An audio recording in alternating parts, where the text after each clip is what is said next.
Hey, welcome back to Kult of Athena's YouTube channel. I'm your host Tom. Today we're looking at a Topeka item. This is a price point item, the 10th to 11th century Viking sword. There was some specs, up close looks, and a little bit of movement with this Viking sword. All right, so first impressions on this one is going to be if you're looking for a price point Viking sword for reenactments, or you just like a heavier blade, then this may be something you want to add.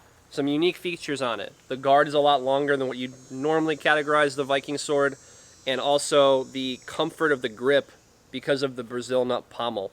What that does is even if your grip is relatively relaxed and more of to a hammer grip, this sits really nicely where there's a little bit more steering through different guard positions into the thrust, and when you're cutting, you're not going to get as much of a bite into the heel of your hand.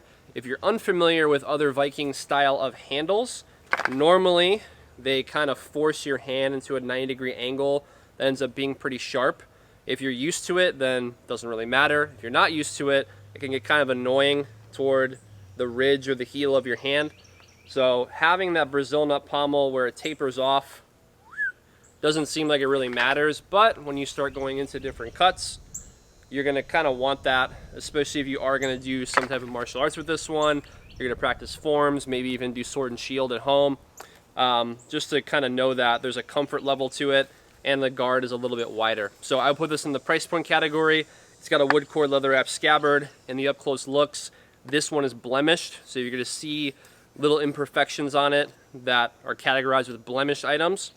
Another cool thing too is you can wear it. This is wood wrapped with cord.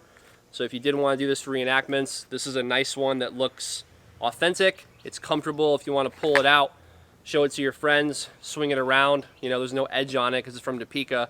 You could get it sharpened, so if you did want something that's a little bit thicker of a blade, get it sharpened, do some cut testing with it, and that might be something you want to do for your own training.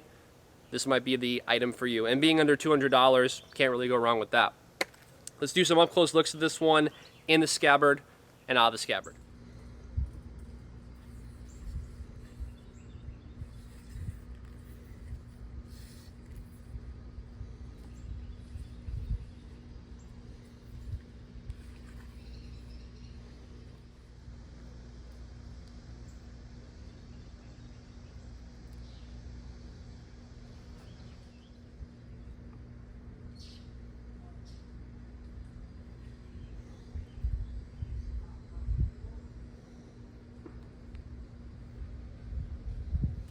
Okay, talking about movement, straight to the point, I've got my 15-inch buckler. I do not have a Viking shield, but either way you can get the idea of what this is like working together with a sword and shield.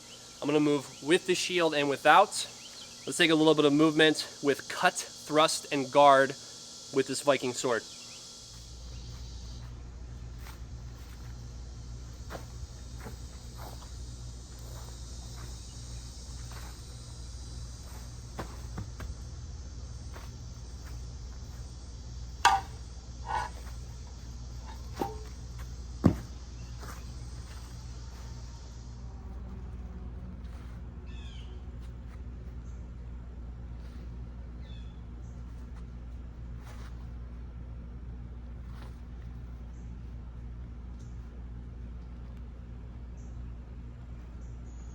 All right, that's it for the Topeka 10th to 11th century Viking sword. Took some specs, up close looks, a little bit of movement with and without the shield. Let me know in the comments below if you want to see more Viking items.